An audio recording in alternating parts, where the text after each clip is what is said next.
నమస్తే అండి, welcome back to our channel.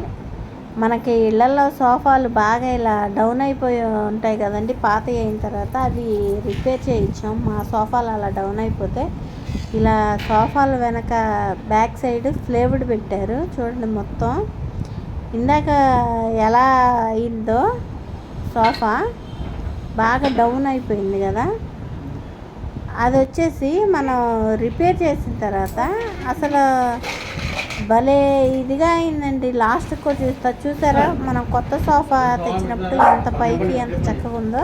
ఎవరికైనా అవసరమైన వాళ్ళకు ఇది యూజ్ అవుతుందేమోనని చెప్పేసి నేను వీడియో తీసానండి. అసలు చక్కగా బ్లాక్ క్లాత్ కానీ పైకి చక్కగా బాగా సెట్ అయిందండి. అంత హైటే వచ్చిందండి. అసలు మేము ఇంత బాగా వచ్చిందని అనుకోలేదు. చక్కగా ఇలా వచ్చిందండి. రిపేర్ చేసిన తర్వాత మీ అందరికి యూజ్ అవుతుందని ఈ వీడియో చేశాను. ఈ వీడియో కనుక నచ్చినట్టయితే లైక్ చేయండి, షేర్ చేయండి, సబ్స్క్రైబ్ చేయండి. Thank you friends, thank you watching.